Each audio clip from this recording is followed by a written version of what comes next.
I told you guys last year that I'd never buy 2K again. And despite lots of you calling cap in the comments, I held strong and I didn't buy it. And I don't plan on buying 2K25 this year either. That's right, 2K. I'm not going to get bamboozled when you drop a new trailer every year. It's basically the same game with a little bit of polish.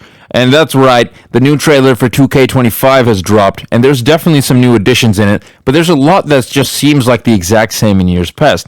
And some of the things that aren't the best, it seems like, are making a comeback. And by that, I mean it feels like NBA 2K is run by Mr. Krabs the way every aspect of the game is trying to get their hands on your money. Firstly, the trailer does have some nice things.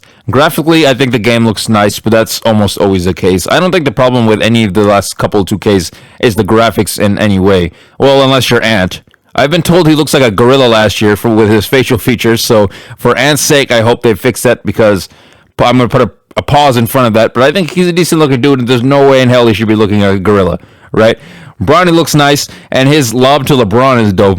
In addition to Bronny, there's definitely some new things they added. Apparently, there's going to be 9,000 new animation, but everyone's already saying everyone's only going to use like 2 of the 9,000.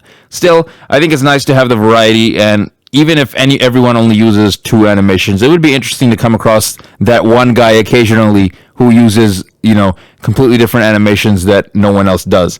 Apparently, there's also a new dribble engine, and I'm not sure how much more different it will be than using, just the regular dribble stick for dribbling, but I really do like how that looks. And I also really like these new signature shots. This Curry layup is straight up disrespectful, and it would be hilarious to do this to someone in game.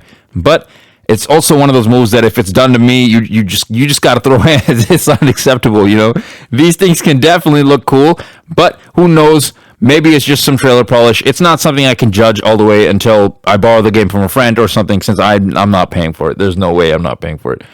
And why am I not buying it or paying for it, you ask? Well, I'm not a fan of their Mr. Krabs money-hungry practices. Firstly, what the hell is the Hall of Fame edition, and why is it $149.99? Actually, Hall of Fame edition existed for a while, so I don't think it's a bad thing. People are collectors. They like certain editions of the game, and as long as it's reasonably priced, I don't really care, right? And yes, of course, this edition comes with more perks than the main edition of the game, but you got to ask yourself, is most of this stuff, most if not any of this stuff, going to go with you to NBA 2K26?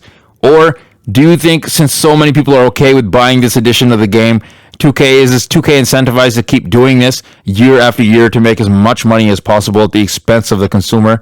It always just felt so stupid to me that someone who pays all of their money for extra VC automatically has a better player than me, while I'm over here with a 70 overall who can barely hit layups and can't do anything in the NBA, which is kind of crazy because at least if you're a rookie or if you've been drafted highly, you should at least be able to or expected to maybe put out 10, 15 points a game, which apparently I can't even hit a layup.